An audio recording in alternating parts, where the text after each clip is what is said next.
shows in what he asks. In lively conversation, they all drop their masks. A wise man listens. The children tell their many stories. He listens well, sharing dreams of possibilities leads to new realities, expanding the mystery and rewriting his story. A wise man listens. The children tell their many stories. He listens well. Other stories unfold. There are new lives foretold. The stories shift and change in subtle ways, and the storyteller passes his last days. But the tales go on, and the tales go on, and the tales go on and on and on and on and on, and the tales go on.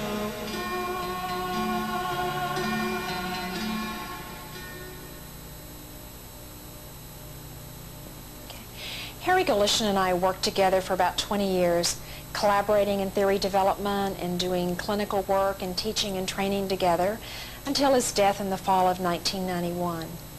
What you're about to see is a glimpse of Harry. He's talking with a family, which includes multiple parents and 3 children. It's a family that Jennifer Andrews and David Clark had been seeing for a brief period of time. The stories that the family members tell and the conversations about the stories are fascinating.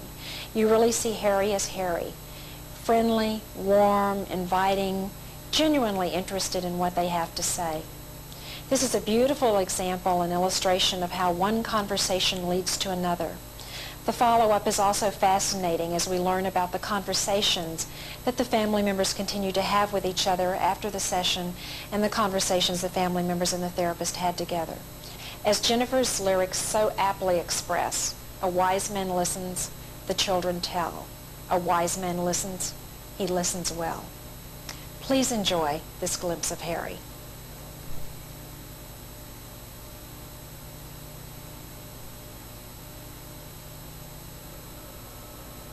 This consultation is the 3rd session with this family. Bob, his ex-wife Pat, and their 2 children, Marshall and Chris, and Bob's current wife Susie and their child Kylie are all in the room with Harry, Jennifer, and Dave. Bob and Susie have been married for 3 months, and according to custody arrangements, his sons spend 2 weeks with them and 2 weeks with Pat. Between the 1st and 2nd session, a fire destroyed Pat's home, and they strongly suspect Chris started the fire in the garage. But he says that wind came and blew matches across sandpaper. At this time, Harry's work was being described as a collaborative language systems approach, which means that the process of therapy is a therapeutic conversation, a dialogue, a talking with. Yes. This is just the beginning. Just the beginning, okay. And you two, Bob and Susie, you've been married about 3 months now, been Right. living with each other for a while. Right. And then, as I understand it, you began consulting with Jennifer and David here, concerned about some problems that young Chip here is having. Chris. Chris. Sure, Chris. Okay, Chris is having. And that I has... think it was more than Yeah. just that. Okay, so fill me in on that, because that I don't know. Yeah. Was I think it was issues of how they were handling Uh-huh. the separation, the remarriage. They live 2 weeks with them, 2 weeks with me. They go back and forth. Uh-huh. How that's working, if that's okay, and what we're doing, how we're raising them, and if we're doing the right thing, and what we can do better. Okay, and what kinds of things were you noticing that sort of raised those issues and raised those questions? Well, with Chris, I think there was some concern about a general lack of respect, especially, I think, for Susan being the new parent, somewhat, I think, for Pat, in general, somewhat of a defiance. And in particular, two behaviors. One was lying, and then he had some problems with having bedwetting or accidents, even when he was awake. And with Marshall, I think it...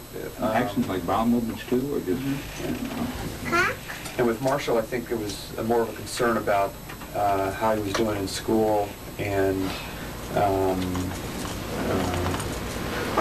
his ability to focus, or maybe inability to focus on the task at hand and getting his work done.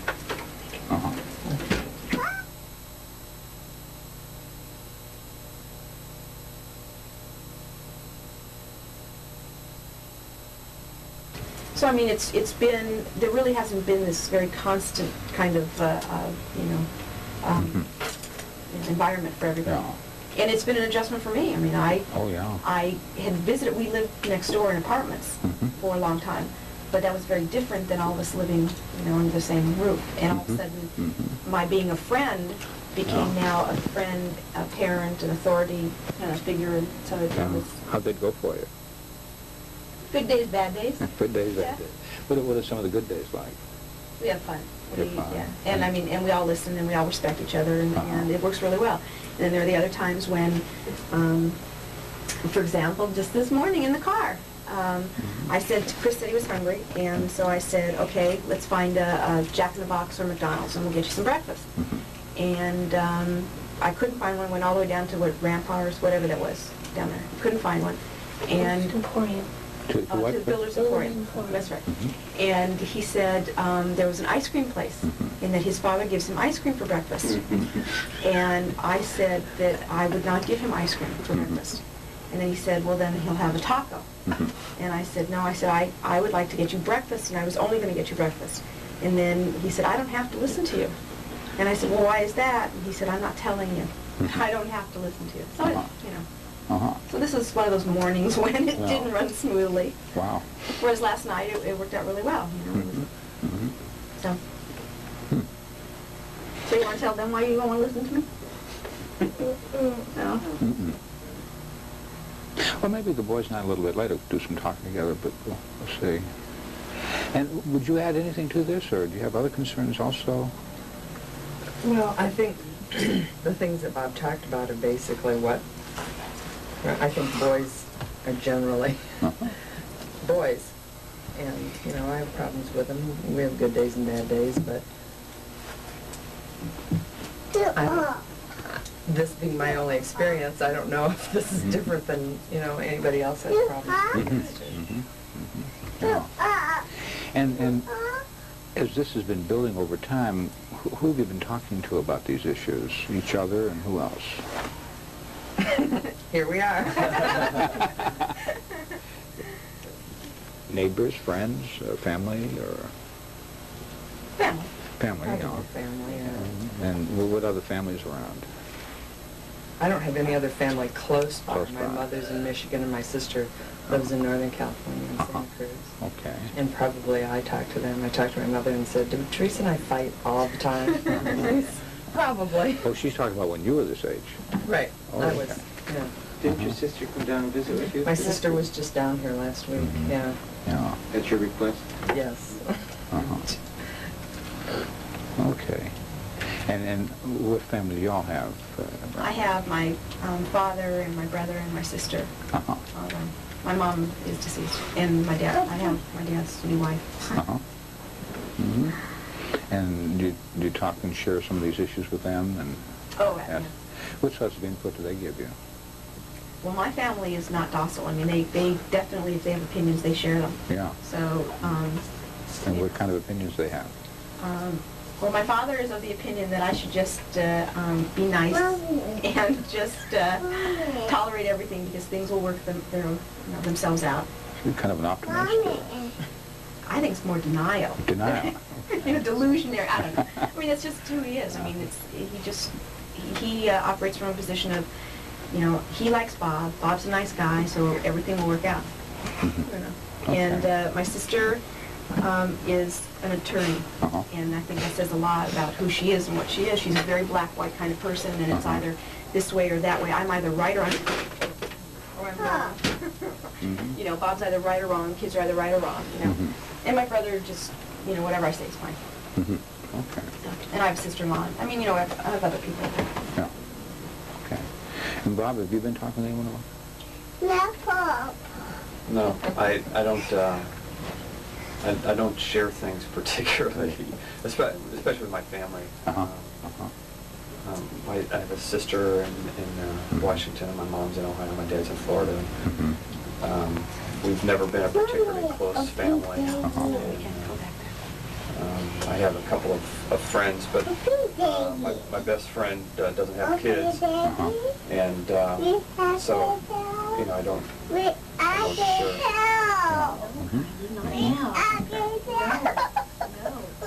And let me ask you all, in terms of your work, because we didn't really have a chance to talk much about it, what sorts of things do you think I need to know about what you've all been doing together and where you are with what you're trying to do? Well, I think we talked a little bit about the family's concern about Chris's lying, whether it was something that really could be dealt with in some different way with him. And Bob had talked about having gone through that himself, and actually, Marshall, you also talked about having had that habit yourself and having grown out of it, and nobody could tell us how they got out of it. It just happened? Wow. Which got me thinking about myself. It hadn't happened yet? To me, I'm not sure. So that's still been a concern, and we began to look at that and talk about how we might experiment with that. And then suddenly there was this crisis where... Well, that was the other thing you did tell me about, that your home just burned down. Right. Well, it didn't burn down, but the garage burnt down and it caught on the house and burned a good part of the house. So we thought perhaps it would be a good idea to talk about that. So we kind of shifted into talking about how that was for different people. So you're kind of temporarily displaced while it's being fixed back? That must be hard. It's okay, and it's hard. I mean, it's not miserable. We're in a nice place. And Did you lose a lot of things that are irreplaceable? some we lost. I had like about 6 quilts that my grandmothers had made for me, and they're gone. Yeah. And Bob's mother's Haviland china is gone, and some other crystal pieces, and those are the only irreplaceable kinds of things. Yeah, Well, photographs and things. Fortunately, we didn't really lose anything like That's that. wonderful. Yeah. And I think that also there was a perspective that happened very quickly for us because Chris had been playing in the garage, and when the fire started, Pat couldn't find him, and was certain, because she couldn't find him, that he had run and hid in the back of the garage, and in fact That he might have been in? We thought he was in the probably garage. for 45 minutes or so. She called me after about 20 minutes and basically said the house is on fire and we can't find Chris. So I got there about probably 10 minutes later and still hadn't found Chris. You all must have been panicked. Yeah, it was, but finally Chris showed up. He'd run away when the fire started, and I think got scared from it. And Were you scared, Chris? I'll bet.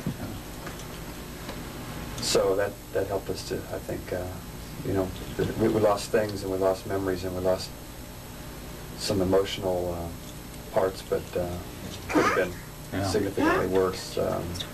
And we came real close to thinking it was. Wow. So. Hey, where were you while this was happening, Marshall? I was inside with my mom. Was your mom? And we were just reading the paper, and then we saw smoke coming out of the garage, and then That was the first thing you saw was the smoke. and then my mom went outside and saw that there was the fire, and then she ran back in. I called 911. She got a fire extinguisher and went outside and just started spraying the garage fully with the extinguisher, and the next minute the whole backyard was black. She couldn't see, she couldn't breathe. Happened that quick, just sort of bang. Was the garage full of paint and stuff like most garages? You name it. It was in there. Yeah. Yeah. And that happened just a short while ago. 2 weeks? 2 weeks ago 2 today. weeks ago. Wow. How do you get so calm so quick? My dad, sure. Hard.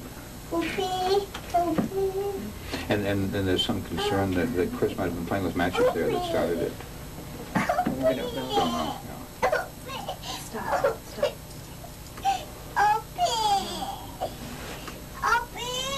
I was trying to think of the best way to use this time. I understand there's a time limit. There's some time you've got to be somewhere at Well, he has a basketball game at 12:30. 12:30, so we need to be moving along pretty quick.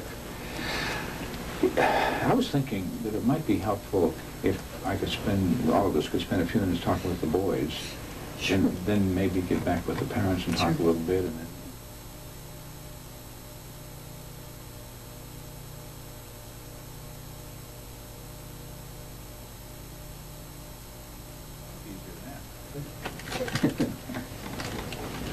Oh, whoops, there it is right there. There it is. I'll give it to you. Yeah, let me see. Oh, yeah, see what's on it. Right there, yeah. Well, you had another one coming up behind it, pushing it out. Yeah. Oh, you got a brand new one in there to take its place. That's pretty good. Gosh. Well, let me ask you guys a question. Your mom and your dad separated about 3 years ago, and then your dad's now got another wife, your stepmom. And do you all stay with your mom, or do you stay with your dad and his new wife? Both? Well, as my mom said, it's 2 weeks with my dad and Susan, and then we go back to my mom's house, and it's 2 weeks with her. Uh-huh. And then we just go back and forth for Both 2 of you, weeks. just the two of you. Kylie stays with your mom and dad. Just you two move back and forth every 2 weeks? Yeah, well, Susan and Dad Kylie stays with. I'm sorry? With Susan and Kylie, Susan and my dad only stays with Kylie. With Kylie, right. And sometimes you're there for 2 weeks and then 2 weeks with your mom. Okay. How does that go for you? Do you like it that way? Yeah. Yeah. Wish it was 1 week and 1 week. 1 week and one. You'd like that better. How come? Because every time I'm at my mom's, I keep saying mom, mom, mom, mom. And then when I'm at my dad's, I call my dad mom. And then when I'm at my dad's, and then we're going back to my mom's, I call my mom dad. Oh, you get kind of mixed up about it. Yeah. Do you have that same problem, Marshall? Well, no, only a little bit. A little bit. Yeah, because sometimes I call my daycare teacher Pat or Mom, Uh-huh. Uh-huh. and sometimes I call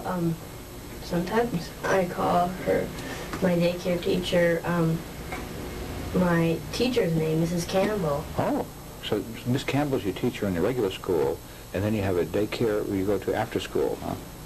And then your mom or your dad pick you up at daycare. Now, what do you call Susie? Susan. Susan. Okay. And you call your mom, Mom, and you call your dad what? Dad. Dad. Okay. And sometimes I call my mom Mommy, and sometimes I call my dad Daddy. Okay. You both kind of have different ways of calling them, huh? Yeah. Wow. Well, now, what would you make different in that? You said maybe 1 week and 1 week. What would you make different if you could do it? Well, I don't really know. Uh-huh.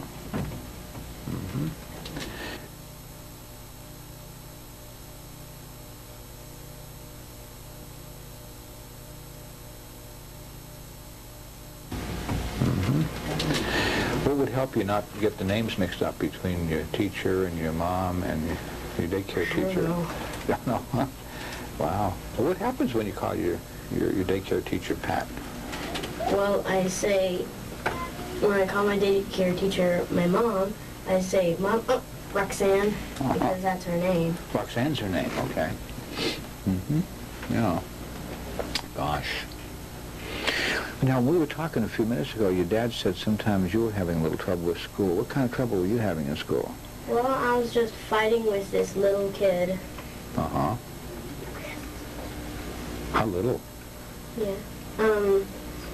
He's in 4th grade, but he's about right here. About to there on you, yeah. And what were you all fighting about? Well, I don't know. Just happened? Yeah. Wow. Well, fights go that way sometimes, yeah. Who started it? Well, I don't know. Don't know. Just happened again, yeah. Huh. Do you know the kid? Yeah. Yeah. I'm sorry, Chris? It's his name. Reuben. Reuben's his name, okay. Reuben. He lives there in the neighborhood with y'all? Mm-mm. Doesn't? Oh, just goes to Just goes to school. same school, okay. Well, how big is the school you go to? Pretty big. Pretty big? Huh. Wow. And how's school going for you? So you're in the, let me guess, 4th grade. So in the 4th grade, you're beginning to do some beginning fractions, aren't you? In math? Oh, yeah. How, We jump around from, like, multiplying to long division, Long to division, yeah. harder multiplying to Yeah. measurements. Uh-huh. And how's that going for you? It's okay. Okay. Which goes the best for you in school? Well, I'm not really sure because they're all just about the same. Really?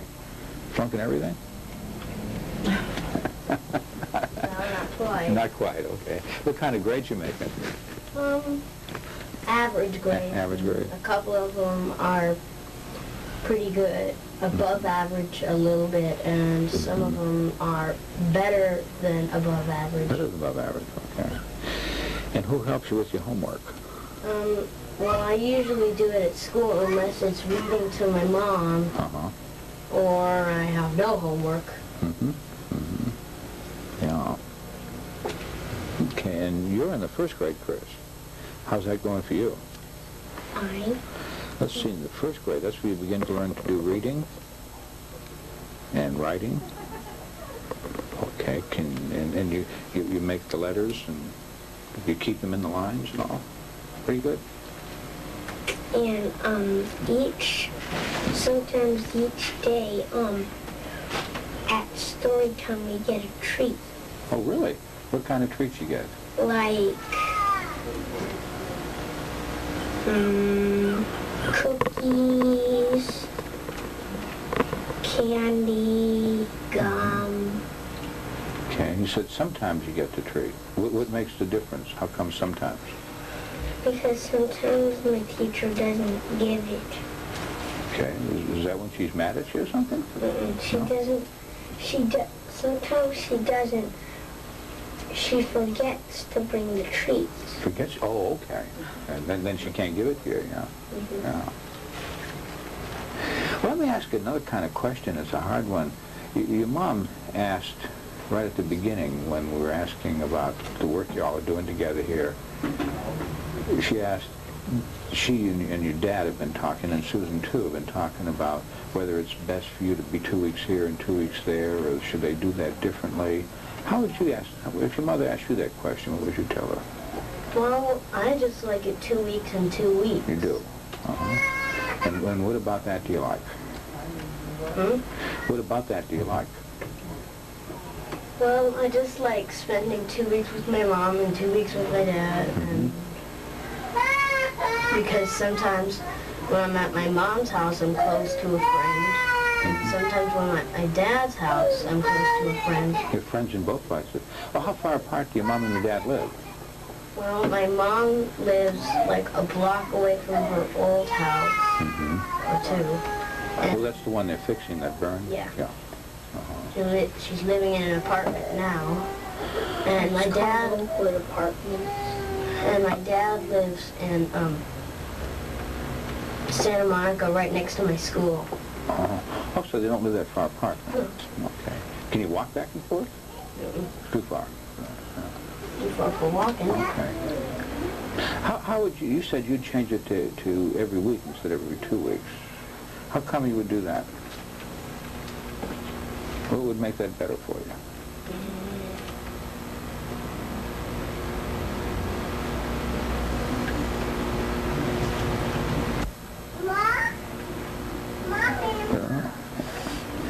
Now, your dad said that one of the things he's worried about is that sometimes you fib to him. You don't tell things quite the right way. Do you do that? You do? Huh. How come?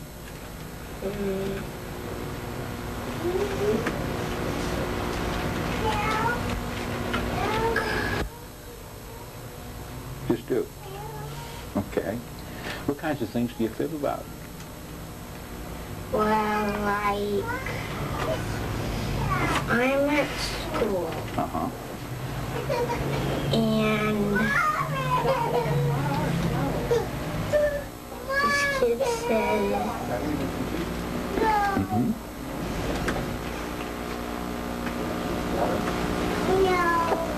like the SH word. Like to do what now? The SH word. word. Oh. Uh-huh.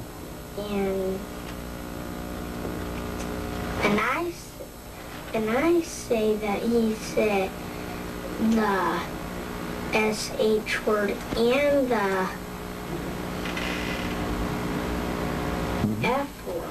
Oh, you said 2 words instead of 1. Uh-huh. And that's when I lies. Oh. Gosh. Well, what are you doing to try to make it so that you don't lie? Well, I say that he really did say that. Uh-huh. And then that means that I'm lying. Gosh. Well, now, your mom and dad said that when the garage burned down and started on the house, that they didn't know where you were because they looked for you and couldn't find you. Where were you? I was hiding in the alley. Hiding in the alley? Wow. And how come were you hiding? Because I thought my mom might thought that I did it. Oh, she might think you burned it. The garage up. Uh-huh. Wow. What made you think that? Well, I thought she just might have ground me. Uh-huh. And because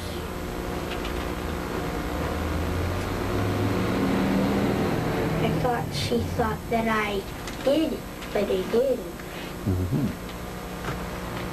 Well, now, when you do things that your mom gets cross at you or scolds you, what does she do? Mostly spanks me. She spanks you? Where, on the bottom, or? Right there. Real hard? How many times? One. One? Twice.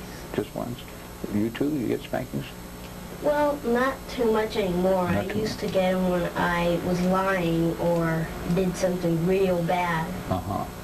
But I don't do that anymore, so I don't get spankings a lot. Uh-huh. Okay. Wow. Well, you... Sometimes she does. Mm-hmm. And how about Susan? How does she scold you? Does she spank too? Doesn't. What does she do? She just tells my dad. Or gets your dad to do it? Spanks me. Dad does. Mm-hmm. Well, supposing you're there with Susan and your dad's not there, what does she do? Call my dad up Joel calls him up. And then what? You talk to him on the phone? What does he tell you? He tells me, do what Susan says. Do what your mom says. Huh. Okay. Well, what do you say back? I don't know. Huh. Wow. Well, now, who scolds you or punishes the harder, your mom or your dad? Mom. Mom does. Wow. She pops hardest, huh? Mm-hmm. Who gets maddest at you the most? Mom. Mom does. And what kinds of things does she get mad at? Well, when I lie, when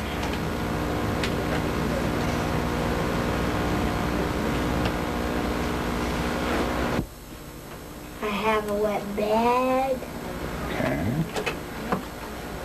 Does that happen a lot, having a wet bed? Doesn't.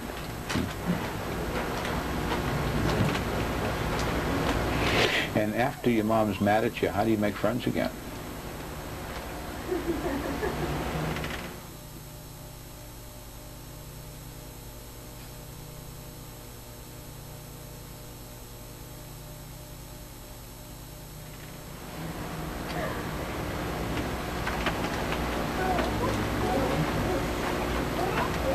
Just happens? Wow. How do you see them making friends again, Marshall? Well, it takes at least 15 minutes. 15 and then minutes, they just, like, forget about it. So it just goes away? Yeah. That's pretty good, yeah. Wow. What kinds of things you get mad at? At him? Or him, or anybody, or anything? Well, I get mad at him because if I tell him to just be quiet when I'm playing a game or something, he says, no, I don't have to, and I get really mad at that. Really? What do you do then? Well, sometimes I tell my mom, and sometimes I just do the scolding myself. Does he listen to you? Well, as I said, he said, I don't have to do that. No. So, not a lot. No. Well, this morning, Susan said that she wanted to get you breakfast, and you said you didn't have to do that. He said he wanted ice cream. Ice cream, yeah. And then Susan said that, no, I'm not getting you ice cream, you can have breakfast. And then he said, then I'll have a taco. Yeah. And then Susan said, I want to get you breakfast, not lunch or dinner or dessert. And he said, I don't have to listen to you because you're not my dad, or something like that. Oh. And then you said you had a secret you wouldn't tell her about that. What was the secret?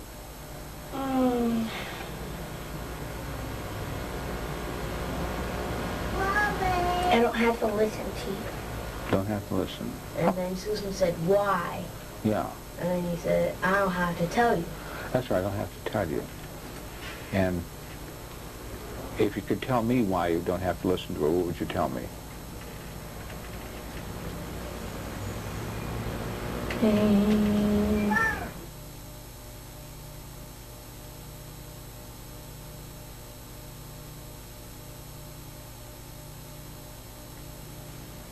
And your dad, you have to listen to him? And Susan, you don't have to? Okay. What do you think about that? Well, I think he just should listen to all the adults. All the adults? That way he doesn't get in trouble for lying. Oh, okay. How do you try to help your brother not to do that? Well, I just usually tell my mom that Chris is lying, and then she takes care of it. So all I do is tell my mom. Okay. And maybe your mom can help him with it. What does she do to help him with it? Well, I don't know. No problem, yeah. Well, gosh, I've asked you all 1,000 questions. Do you have any questions you want to ask me? No? Let me ask you one more. You all have been coming here now, working with Jennifer here and David. How's that going for you? Fine. It's going okay? Who's the easiest to talk to, David or Jennifer? Both. Both are good. Okay. Okay, who tells the best stories? I don't know. Eeny, meeny, miny, moe. This kid's going to be a politician.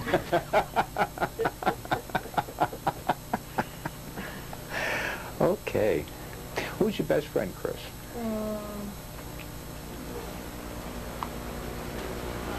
Well, I think I have 6 best friends. 6 best friends. Oh, you're lucky. At this point, the boys leave and the parents come back into the room. Well, let me ask you a question. You had raised the issue earlier in terms of some of the things you're concerned about, some of the trouble you're having initially with Marshall and school. And was that school work or was it behavior? Well, or? Marshall is very smart. Oh, both kids are very bright. Right. Yeah. And Marshall has always been at the top of his class, always. In Montessori, when he was like going into a 2nd grade age, he was doing 4th grade work. Wow. This year he's in a gifted program, and he's not the smartest kid in the class anymore. Yeah. And he's always sort of coasted through. And now he's challenged, and he has to continue performing in order to stay in the gifted program. And he's always sort of been not, I won't want to say unfocused, because he can get real focused, but not on what we think he ought to be focused on. And so he has so much math to do each day, and he either forgets his math book or forgets what the assignment is, or I brought my math book but I left it at my after-school care, or one excuse or another. And it's not that he's not smart, it's that you can't get him to buckle down and do his work. Do you think that's just a passing thing, or do you I think don't something's know. happening? I don't want to wait and find out that it wasn't. Yeah. You know? Well, he said something like he tends to do most of his homework at school, does he? Well, I don't know. Sometimes he does. But he has an excuse. We had one time when they had a substitute teacher in his after-school program, and she didn't give them a set time to do the homework, so he couldn't get his homework done. And I said, that's baloney. You know what you've got to do each night. And so, Well, now, like that homework, how do you all try to correlate that across the 2 households? well, we try to be real consistent on it.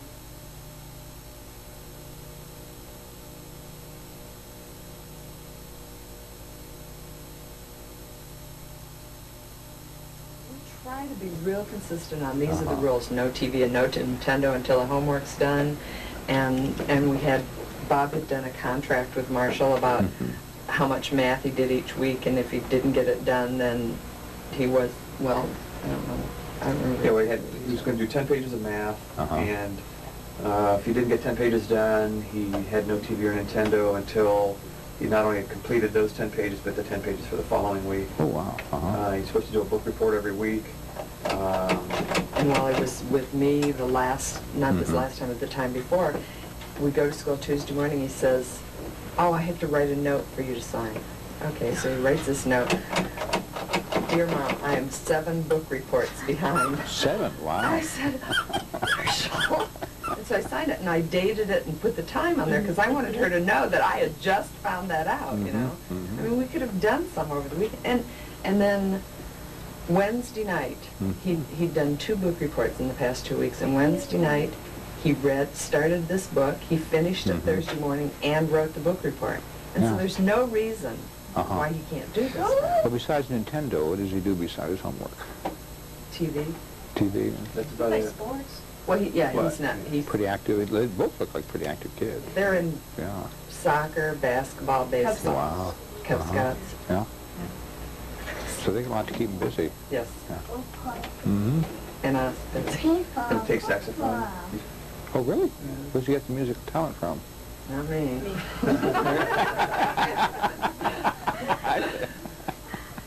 Actually, Bob played a lot of instruments. I see.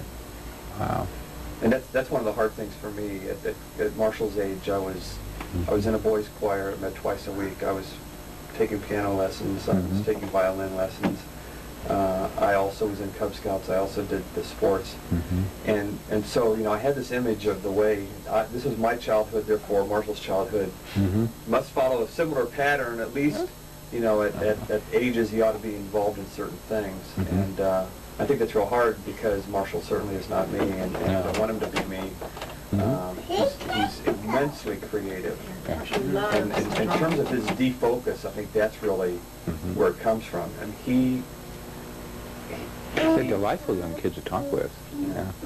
they're fun. He thinks, he imagines, and he comes up with some amazing, we've always talked about how some of the things that comes out of Marshall that he's thought about, that he wonders about, that he creates, it's just, he's a great artist. And, He had an idea that that the Gulf War was about Saddam wanting water, and what he was going to write, we were going to write to the president and say that what he ought to do is dig a tunnel under Kuwait, like they're doing the channel, you know, under the English. Oh, the English Channel, yeah. That he had read about that in school, and so he was going to write and suggest that he do that, and then there wouldn't have to be a war about water. Oh, wow. I'm on his side. Do something, yeah. Right. God. Well, Susan, you've been sort of involved with Marshall now for about 3 years. Since least, June, somewhere in that time period, yeah. And what changes have you noticed as he's moved on through these 3 years? Marshall's very special. He's very special to me. He's a very sensitive person, and I genuinely like him. I think Marshall has a very difficult time hurting anybody, and so he will oftentimes not say certain things. I mean, I think Marshall and I are friends. You know, he says a lot of things to me that for whatever reason he won't say either to Pat or to Bob because he doesn't want to disappoint them. He doesn't want to offend them. I think in the beginning I had mentioned once he had I'm only bringing this up because it's an example, but it's, you know, he had a concern about Pat being concerned about her weight or something, and he asked me if I would talk to her. Oh, to help her out. Right. You know, he talks about just very serious things sometimes, you know, and concerns that, I don't know. I mean, he has concerns sometimes about me and why I don't cook, you know, and... You don't cook?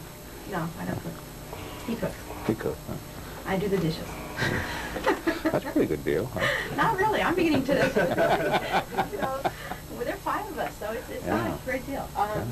But I think that I'm not the stereotypic kind of female, so sometimes that's difficult for him too, and it causes him some confusion. For Marshall? What sort of confusion do you think? Well, I mean, he says sometimes that I don't do things around the house because he doesn't see me do the things that typically, like Pat does. I see. I mean, he recognizes that Pat does everything. The 2 weeks that she's with them, you know, she takes them everywhere. She, you know, she does all the laundry. She does everything. He sees me as having Bob, who does everything. And so, you know, and he talks to me about that. Sometimes he doesn't say it in a real nice way. I mean, he just says, you know, you never do anything. And, you know, and I know Marshall, I mean, he's not saying it to be malicious. It's just, it's a very different environment for him. Well, now, in terms of coming in sort of as a stepmother, so to speak, you've had the advantage of sort of being there for a long period of time, next door neighbors, you said, in the apartment, and sort of familiar, so you didn't sort of come in brand new like some stepmothers do. And I'm wondering, most of the times when I talk with families, sometimes when the woman comes in sort of brand new, the children have a hard time accepting the new mother.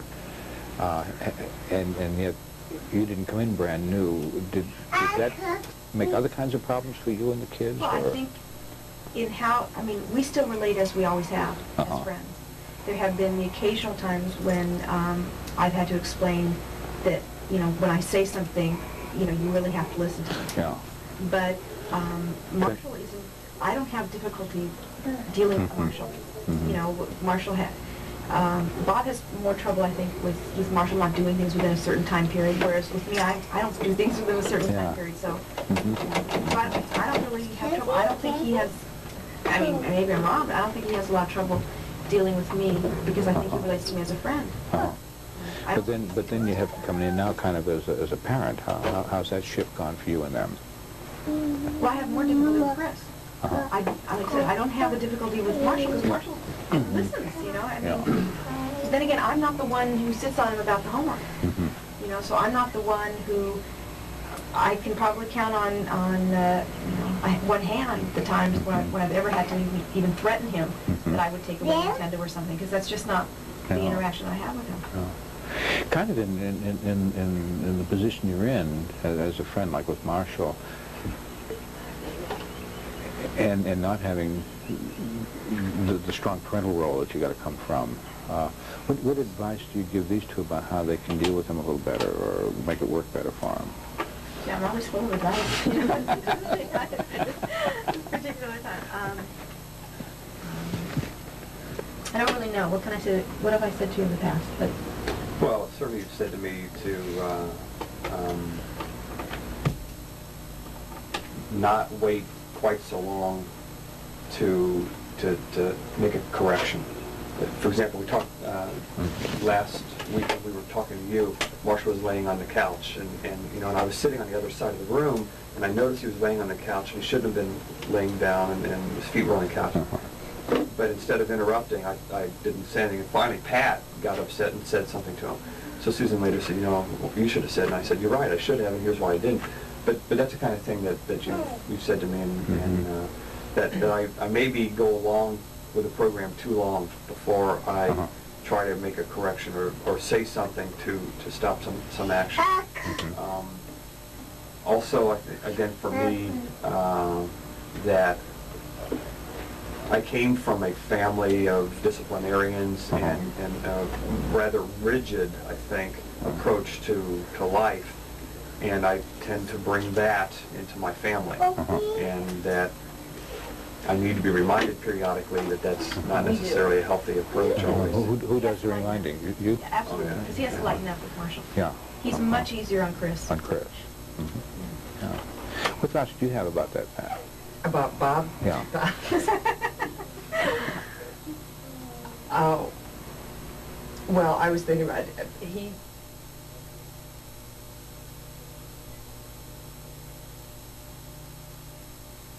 Who does the reminding? You? Yeah, absolutely, because he has to lighten up with Marshall. Yeah. He's much easier on Chris. On Chris. Yeah. What thoughts do you have about that, Pat? About Bob? Yeah.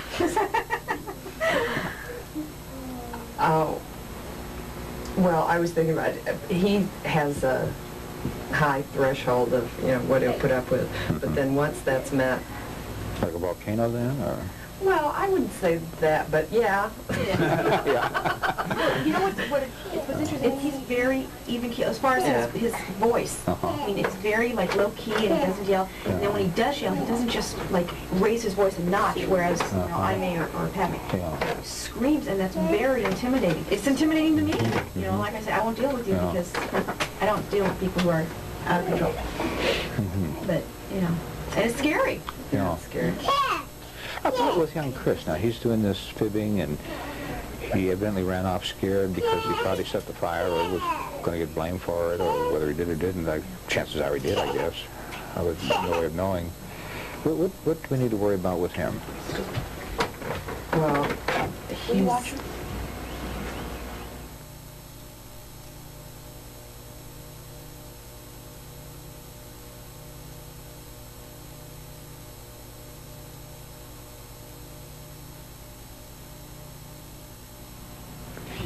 I get that he is not stopping this, that it's getting... The fibbing. Yeah. What kinds of things he fib about? Everything. Everything. Everything. Whose towel is that laying on the floor? Not mine. Not mine. I didn't do that. And he does it. Chris has always been liked. He's always been cute. He's always been loving and everything. And he wants to maintain that. And so, God forbid I should do anything bad. Or, no. God forbid anybody should think that I'm doing anything bad, because they might not like me anymore. And I think that's really sort of where it comes from. And what we've tried to do is say, that's not going to make... I don't love you less for your lying. I don't like that you're lying. And lying is worse than whatever you did. And we want to be able to trust you and everything. So just please tell the truth. And I think that he's more creative in it, so that there's no way, he thinks that there's no way you'll figure out that he's lying. Wow. Just sort of gets deeper into it. But I mean, most of the fibbing has to do with things like it's not my towel, I didn't do it, sort of to not get blamed or not get Yeah, and it's withdrawn. things that there is absolutely... You're not going to murder the kid for a towel, I don't think. Right. Yeah, exactly. This morning, for Yeah. example, there was some toast out there. Uh-huh. He had had some, and Kylie had some. Mhm. So I asked Chris, I said, did Kylie throw her toast away, or did you eat it? He said, no, she threw it away. I said, gosh, I wish you had eaten it, because, that's a waste of toast. And he said, oh, and he walked away. It was like, the setup of that situation was, no matter what he would have said, it seems strange Yeah. to not even tell the truth about the toast. Well, this morning, what did you make of his comment, I don't have to, or you can't make me, whatever it was? I don't have to listen to I you. didn't have to listen to you, that was it, yeah. It pissed me off. I'll bet, yeah. You know? But- And that's why I said, well, tell me why you don't have to listen Yeah. to me. And as he has done on many occasions, he'll say, I don't have to tell you, or I don't want to. I mean, so he really... Does he signal you out for that, or does he do that with all of you? He doesn't do that with me. No. He'll fold his arms and not talk. You don't think he'll do that? I don't think that to a certain degree that he does it with you. Yeah, that's true. Mm-hmm. But when he does, then my approach for that usually is to go away, isolate myself from him, or just distance myself from him, and say, when you're ready, then come back and we'll have a conversation, and we'll, No. Does he do that with you, Pat? Well, he's never said I don't have to listen to you. Uh-huh. Yeah. But he certainly gets, stubborn, and I'm not going to do this. Where did you get that from? I can't imagine.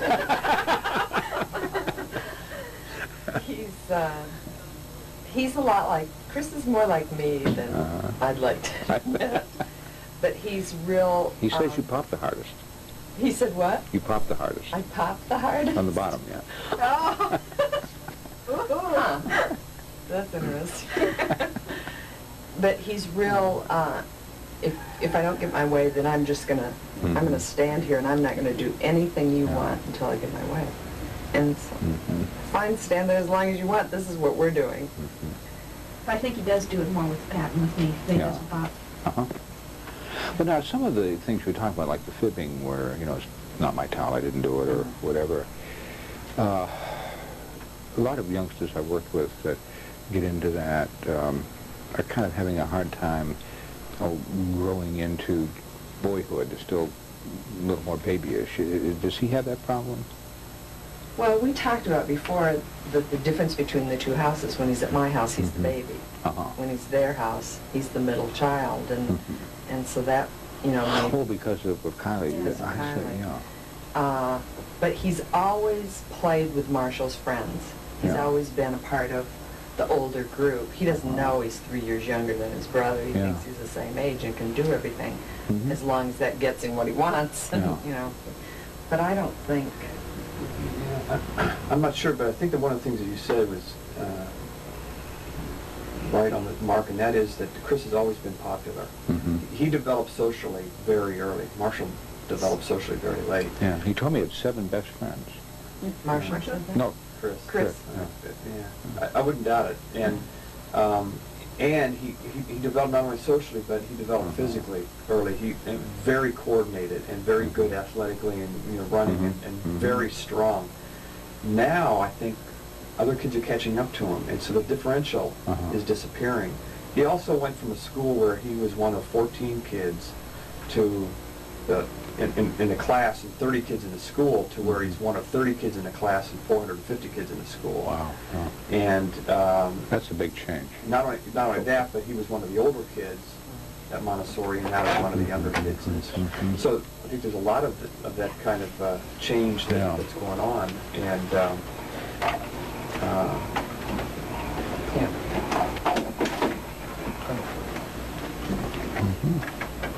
so I don't know if it's sort of growing into boyhood is exactly the way I express it, but I think that it's the whole thing about him being used to being you know, socially accepted and popular and liked and sort of a leader. Yeah. And now I don't think that he is a particular. Yeah, one thing too we discussed, and it may not be legitimate, but it just makes sense. Yeah. I think right now he's real insecure. And so He's real insecure. uh-huh. And so... How come? Well, because of all the changes. Because of all, Because he doesn't necessarily know where he fits in, and because there, you know, are so many options now. You know, and I think that when he... so one of the reasons he may lie is because, again, not just because he wants people to, you know, to like him and everything, but I think it's real important now. When you're insecure, you tend to want to try and manage your environment more when you can't. You know, you're going to say whatever you think the next person's going to say because you don't want to create even more difficulties for you. No. So.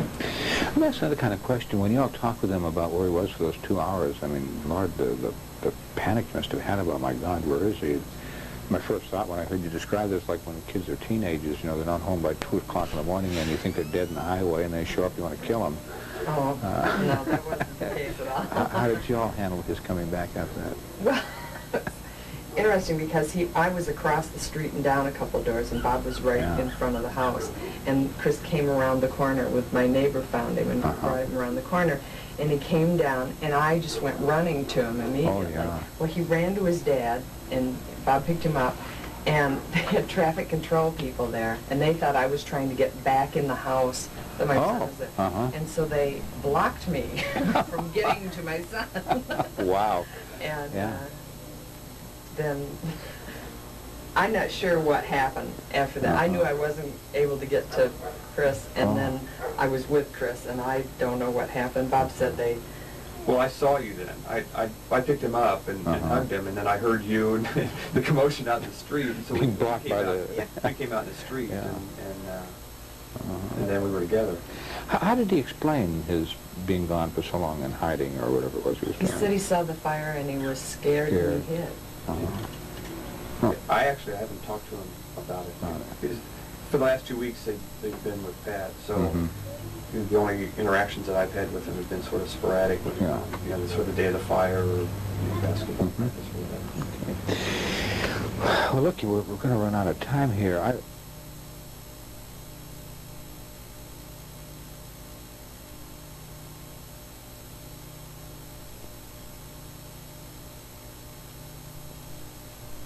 Hi. You've just seen a glimpse of Harry Goolishian at work, and this was really, truly Harry. Warm, friendly, always interested in what the other person had to say. We continue to do this work and to evolve these ideas at the Houston Galveston Institute. I'm currently referring to our work as C-therapy, connecting, collaborating, constructing. If you're interested in the way we do clinical work, our ideas, the way we teach and train, I invite you to contact me at the Institute in Houston. We'd love to have you come visit us. Thank you.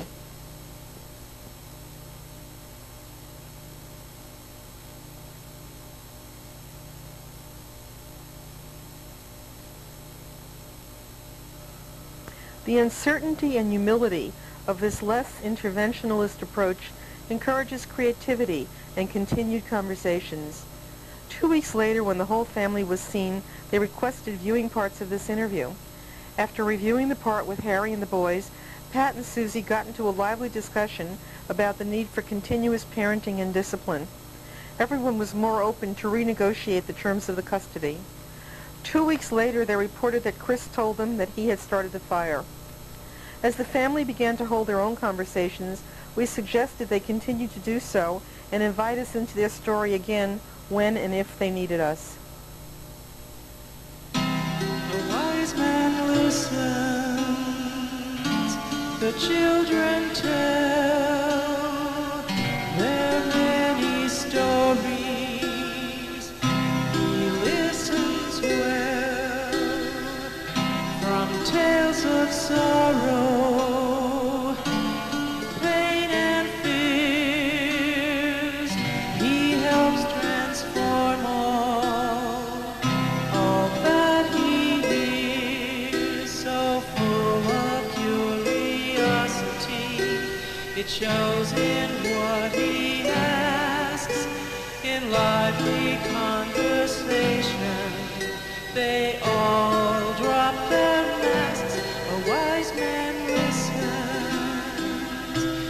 children tell their many stories. He listens well, sharing dreams of possibilities leads to new realities, expanding the mystery and rewriting history. The wise man listens, the children tell.